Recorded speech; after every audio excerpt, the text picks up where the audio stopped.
Seja líder de si mesmo. Augusto Cury, autor deste livro, é o escritor brasileiro mais lido de nossa década. Nessa obra, ele compara a mente humana com uma peça teatral. Ele nos convida a sairmos da plateia e tomarmos o palco, e nos mostra como fazer isso de maneira bastante prática. Em geral, as pessoas apenas observam passivamente seus conflitos, perdas e culpas. Este livro nos estimula a tomar lugar como protagonistas e diretores de nosso teatro mental. No microbook que você está prestes a ler, o autor mostra de forma simples e prazerosa como nossa mente funciona e como podemos deixar de ser prisioneiros de nossos próprios pensamentos e emoções. Aqui, você vai aprender ferramentas poderosas para administrar suas angústias, medos e ansiedades. Tornar-se o ator principal da sua vida não significa que você nunca mais vai errar ou sofrer. Pelo contrário, todo espetáculo precisa de altos e baixos. Mas Augusto Cury mostrará como usar seus erros e aflições para aprender e refazer seus caminhos. Como o próprio autor diz, se os ensinamentos deste livro estivessem na pauta das escolas, muitos psiquiatras teriam que procurar outro emprego. Quem somos nós? Após investigar a inteligência humana por décadas, o autor deste livro, médico-psiquiatra, chegou a uma importante conclusão. Todo ser humano tem em si uma mente complexa e fantástica, e um potencial intelectual grandioso. Em geral, admiramos apenas a mente de cientistas, artistas e autoridades, mas o poder da mente humana está presente em todos nós. Quando supervalorizamos uma minoria de intelectuais, diminuímos a nós mesmos. Ter algum modelo é saudável, mas superdimensioná-los é doentio. Essa postura bloqueia nossa inteligência e liberdade. A verdade é que toda mente humana é maravilhosa. Todos somos os grandes artistas de nosso teatro da mente. Sempre que você confecciona uma ideia, você dá provas deste talento. Por outro lado, poucos de nós estão no controle do que acontece em nosso espetáculo. Muitos vivem apenas porque estão vivos, sem objetivos, sem metas, sem ideais e sem sonhos. Não sabem como lidar com seus pensamentos nem com suas emoções. Estas pessoas apenas se deixam levar. Para mudar isso, precisamos descobrir quem somos e tomar o lugar de diretores de nossa vida. Você sabia que pensar não é uma opção? Pensamentos, queiramos ou não, nunca param e são inevitáveis. Nenhum ser humano consegue interrompê-los. Podemos apenas liderá-los e direcioná-los. Isso é verdade também para as nossas emoções. Uma emoção pode ser saudável ou doentia, alegre ou ansiosa, tranquila ou negativista. Seja como for, ninguém consegue controlar essas emoções plenamente. É impossível ser perfeitamente equilibrado, pois a energia emocional é sempre flutuante.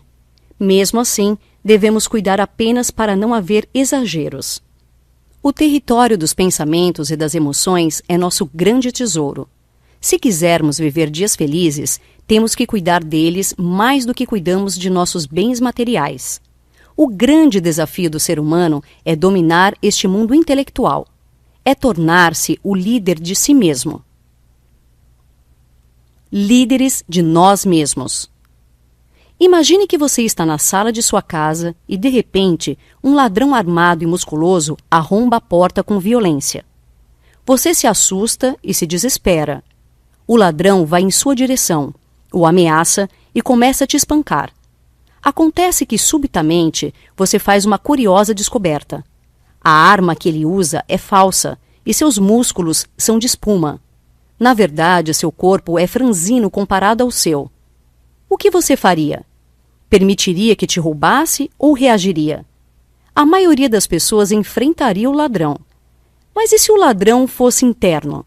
E se estivesse na sua mente como seus pensamentos negativos, pânico, culpa, timidez, angústias e reações impulsivas? A maioria das pessoas não reage ao ver sua preciosa tranquilidade e segurança espancadas, roubadas, machucadas por pensamentos farsantes. Não fomos treinados para sermos líderes de nós mesmos. Jamais deveríamos aceitar sermos dominados por qualquer conflito emocional e qualquer característica de personalidade que ameace afetar nossa qualidade de vida e destruir tudo o que amamos. Precisamos reagir aos pensamentos e emoções que assaltam nossa personalidade. A sociedade produz pessoas passivas. Todavia, não devemos abrir mão do direito fundamental de sermos pessoas livres e equilibradas. A grande questão. Muitos dos pensamentos que nos perturbam foram produzidos por fenômenos inconscientes e não por nossa vontade consciente. A grande questão é: o que você faz com esses pensamentos? Felizmente, podemos ser autores da nossa história, mudar o curso das nossas vidas. Podemos reeditar o filme do inconsciente e construir janelas paralelas na memória. Podemos superar as feridas psíquicas e construir uma nova e mais inteligente narrativa para nós mesmos. Somos treinados para sermos espectadores e não atores principais. Mas se reagirmos, a vida pode se tornar um espetáculo maravilhoso. Para ilustrar melhor esse assunto, vamos ver uma história. Nela, você é o personagem central. Mas essa poderia ser a história de qualquer outra pessoa. Penetrando na mente humana. Imagine que você está em um teatro assistindo uma peça maravilhosa. O cenário e o figurino são incríveis, e os atores de primeiro time. O ator principal, em particular, é um personagem magnífico de grande calibre, inteligente, fino, corajoso. Você se encanta completamente por ele. Ele é atraente, gentil e amável. Elogia as pessoas, brinca com todos, sorri das próprias tolices. Perdoa as pessoas e as encoraja. É capaz de se colocar no lugar dos outros e todos o amam. Esse personagem era tudo o que você sempre quis ser.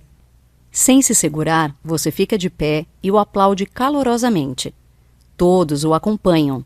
O teatro vibra. De repente, uma surpresa. Os atores revelam que esta peça é sobre você. Eles estão contando a sua história de vida. Não é possível, você dizia. Nesse momento, o público inteiro e os atores também o aplaudiram prolongadamente. Assim, você descobriu que quando se apaixonou pelo personagem, você se apaixonou por si mesmo.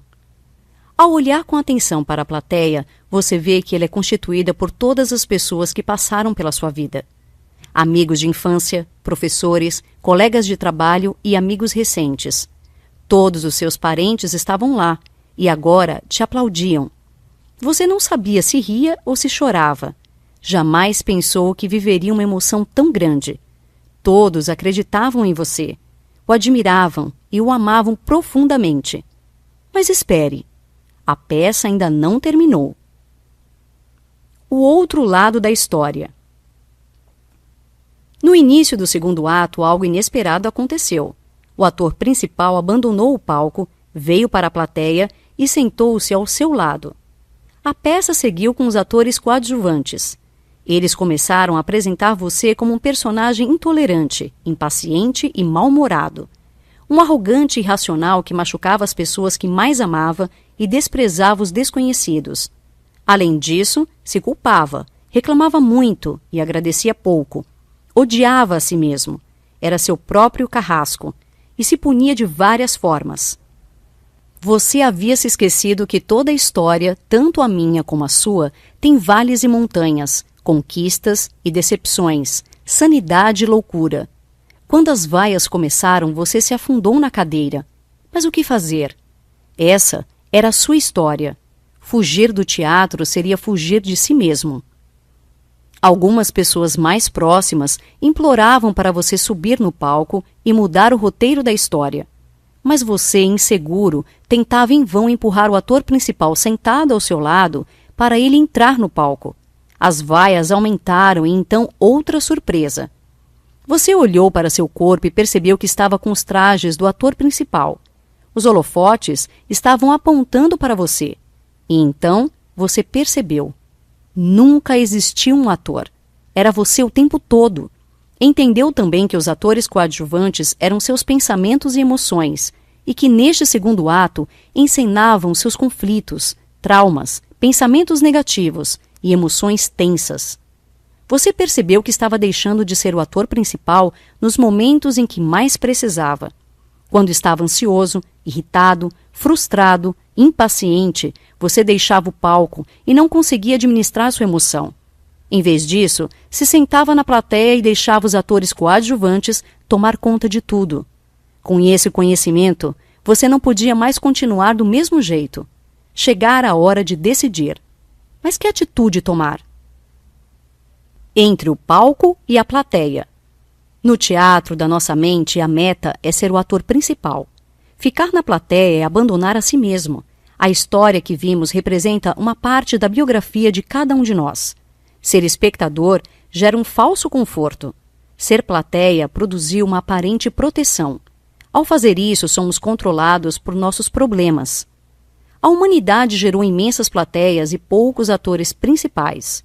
Mesmo a maioria das pessoas que não têm doenças psíquicas clássicas, como depressão e fobias, também não foram treinadas para gerenciar os pensamentos, administrar as emoções e virar a mesa ao seu favor. Será que você é uma dessas pessoas? Veja se você tem alguma das reações de quem está na plateia. Reclamar frequentemente, reagir sem pensar, ansiedade, baixa autoestima, intolerância, dificuldade de enfrentar desafios, pensamento acelerado e controlador, hipersensibilidade emocional, dificuldade de reconhecer erros, falta de autocontrole. Se você tem de 1 a 2 dessas atitudes, é porque passa algum tempo na plateia. Se tem de 3 a 5 atitudes, está passando o tempo demais. 5 ou mais atitudes da lista significa que você plantou os pés na plateia e não sobe no palco faz muito tempo. Uma das grandes causas da falta de protagonismo é que não entendemos como a mente funciona. Não entendemos como o nosso próprio eu se forma. É importante entender como se constroem os pensamentos e emoções para podermos, então, tomar conta deles. O teatro da mente humana. Nos próximos capítulos, o autor se dedica a expor uma teoria que desenvolveu chamada inteligência multifocal. Vimos que pensar é inevitável. Isso acontece porque não é apenas o eu que constrói cadeias de pensamentos. Além dele, há 3 outros fenômenos inconscientes que leem a memória e produzem milhares de pensamentos involuntários. São eles: o gatilho da memória, a janela da memória, o autofluxo. Estes 3 mecanismos são os atores coadjuvantes do teatro da mente. E eles têm seu papel a desempenhar. Sem eles, o teatro mental seria um monólogo e somente o ator principal atuaria. Nossa espécie logo morreria de tédio, angústia e rotina. Grande parte dos nossos sonhos, inspirações, criatividade e ideias que nos distraem e animam são produzidos pela leitura espontânea da memória, feita por esses mecanismos e não pelo eu consciente. O surgimento do ator principal. Além disso, são os atores coadjuvantes que formam o ator principal no teatro mental. Crianças até os 7 anos de idade produzem milhões de pensamentos, mas não possuem um eu formado. Estes pensamentos infantis são constituídos de fantasias, distrações, imagens mentais e afetividade. Quem produz estes pensamentos são os atores coadjuvantes, e são eles que formam o alicerce para que o eu amadureça, tenha consciência e se torne pouco a pouco o ator principal, consciente e apto para criticar, decidir e escolher sua realidade. No decorrer da vida, o gatilho da memória, a janela da memória e o autofluxo produzem tanto pensamentos belíssimos quanto os perturbadores. Tanto as alegrias quanto as misérias afetivas. O problema é que sem treinamento e educação, este eu poderá ser um péssimo ator principal. Todos nós pensamos tolices, nos atormentamos com ideias absurdas e sofremos por antecipação. Você governa seus pensamentos ou eles o dominam. Se sentarmos na plateia, estamos deixando os coadjuvantes tomar conta do palco e ficamos à mercê dos pensamentos que detestamos. Vamos agora conhecer melhor cada um desses atores coadjuvantes?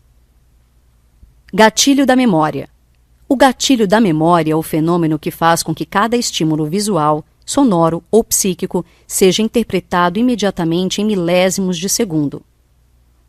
Temos milhões de imagens na memória, mas quando vemos a imagem externa de uma flor, por exemplo, o gatilho é acionado, acerta o alvo e identifica a imagem. Sem esse fenômeno, não poderíamos interpretar o mundo à nossa volta e tudo ficaria confuso. Apesar de o gatilho ajudar muitíssimo nossa inteligência, diariamente ele nos envia para a plateia. Por exemplo, quando alguém vê uma pessoa que o feriu ou rejeitou, o gatilho é detonado em frações de segundo.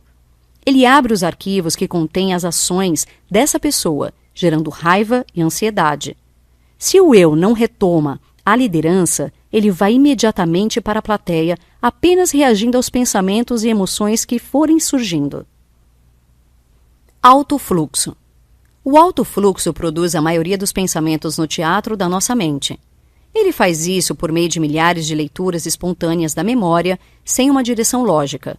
É por conta dele que pensamos do nada em situações bizarras, em amigos de infância ou numa música que estava esquecida. Também assim nascem pensamentos que nos levam ao passado ou ao futuro, nos animam e nos fazem sonhar. Diariamente, o alto fluxo nos anima e nos distrai, mas também pode nos enviar para a plateia.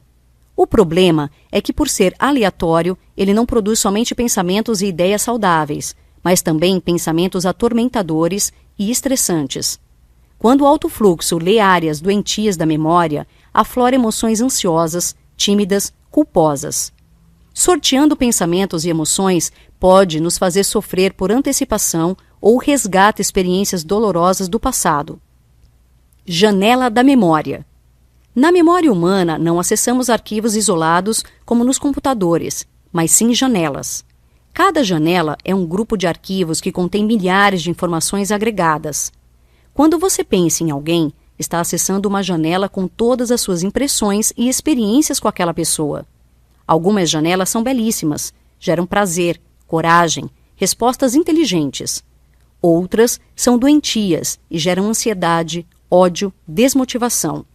Precisamos entender que os atores coadjuvantes podem cooperar tanto para a saúde como para a doença.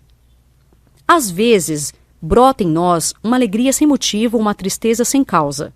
Isso acontece porque durante o dia o alto fluxo abriu uma ou mais janelas da memória e elas, por sua vez, trazem uma infinidade de outras memórias conscientes e inconscientes, muitas das quais desequilibradas. Há muitos tipos de janelas doentias que podem nos tirar do palco: fobias, obsessões, preocupações, baixa autoestima e etc. Janela killer. As janelas mais perigosas de se abrir são as janelas killer. Elas contêm os arquivos dos nossos maiores traumas, perdas, frustrações. Elas são responsáveis pela maioria dos suicídios, homicídios, divórcios, fobias e depressão. Quando as abrimos, passamos a reagir por instinto, como animais. Elas despertam emoções como medo, raiva e desespero, e assim são capazes de bloquear a abertura de outras janelas da memória, travando o raciocínio. As janelas killer nos fazem reagir sem pensar, ser impulsivos e até ferir quem amamos. Alguns maridos dizem certas palavras que agridem suas esposas e vice-versa. Brigam por pequenas coisas, ferem quem mais amam. Quem perde o controle está sempre na plateia da vida. Uma recomendação: não corrija ou provoque as pessoas que estiverem tensas. Espere as coisas esfriarem. Quando as janelas killer saírem de cena, sua memória volta a acessar respostas inteligentes. Também respeite seus limites. Quando estiver tenso, nervoso ou ansioso, ame o silêncio. São nos primeiros minutos de tensão que produzimos nossos maiores erros. Os bastidores da mente. Todo teatro tem sempre muita coisa acontecendo nos bastidores. No caso da mente, estes bastidores são inconscientes. Não sofremos apenas quando estamos na plateia assistindo passivamente às nossas experiências doentias. Quando elas vão para trás do palco, se acumulam como lixo inconsciente e podem voltar à tona pelo gatilho da memória, pelo alto fluxo ou por abertura de alguma outra janela. Tudo o que pensamos e sentimos é guardado instantaneamente na memória por um registro automático, quer o desejemos ou não. Técnicas psicológicas. Todas as doenças psíquicas podem ser superadas. Se necessário, deve-se usar um antidepressivo ou tranquilizante, com prescrição médica. Mas não devemos esquecer que o eu deve ser sempre o ator principal e os medicamentos um apoio a ele. Vejamos agora algumas ferramentas para resgatarmos a liderança do eu. Estas ferramentas são poderosas e deveriam ser ensinadas em todos os níveis escolares. Este programa possui 2 metas e 2 técnicas que alicerçam nossa capacidade de gerenciar pensamentos e emoções. A primeira meta é reeditar a memória e para isso usaremos a técnica DCD. A segunda meta é produzir janelas paralelas da memória e para alcançar isso vamos usar a técnica da mesa redonda do eu. Vejamos cada uma delas. Reeditar a memória. Não podemos deletar a memória, mas podemos reeditá-la ou reescrevê-la. Isso se faz inserindo novas experiências nas janelas das memórias já existentes. Assim podemos construir segurança onde existe o medo, lucidez onde existe estupidez, tranquilidade onde existe ansiedade. Esta deve ser nossa primeira meta e para alcançá-la usamos a técnica DCD. Técnica do DCD. DCD significa duvide, critique e determine. Essa técnica envolve as 3 principais pérolas da inteligência multifocal: a arte da dúvida, a arte da crítica e a arte da determinação. Ou, se preferir, a pérola da filosofia, a pérola da psicologia e a pérola dos recursos humanos. Ela consiste em não aceitar todos os pensamentos e emoções que surgirem e, assim, não ser aprisionado pelos atores coadjuvantes. Duvide de tudo que eles produzem e que faz você ficar deprimido, ansioso, sem autoestima. Critique seriamente cada pensamento negativo, cada ideia tola que o perturba, cada angústia, humor triste, medo, insegurança. Por fim, não peça compaixão para os atores coadjuvantes. Entre no palco e determine ser alegre, tranquilo, conquistar o que mais ama, ser líder de si mesmo. Após 6 meses de prática dessa técnica, a qualidade de vida dá um salto e nos tornamos mais alegres, simples, tranquilos, seguros, autoconfiantes. Isso porque vamos colecionando novas experiências que serão no futuro acionadas pelo alto fluxo, pelo gatilho da memória e pelas janelas da memória. Não se engane, sempre ficam algumas janelas doentias na periferia do inconsciente, difíceis de serem reeditadas. A técnica do DCD deve ser levada para toda a vida. Janelas paralelas da memória. A segunda meta é construir janelas paralelas para criar na memória janelas saudáveis, que têm interconexão com as janelas doentias do inconsciente. As janelas paralelas abrem-se imediatamente quando as janelas doentias são fechadas, fortalecendo a liderança do eu. Uma pessoa que tem claustrofobia desperta uma janela killer ao entrar no elevador. Mas se conseguir construir janelas paralelas, elas se abrirão também, criando condições para que ele tenha autocontrole. Isso é possível com nossa segunda técnica, a mesa redonda do eu. Mesa redonda do eu.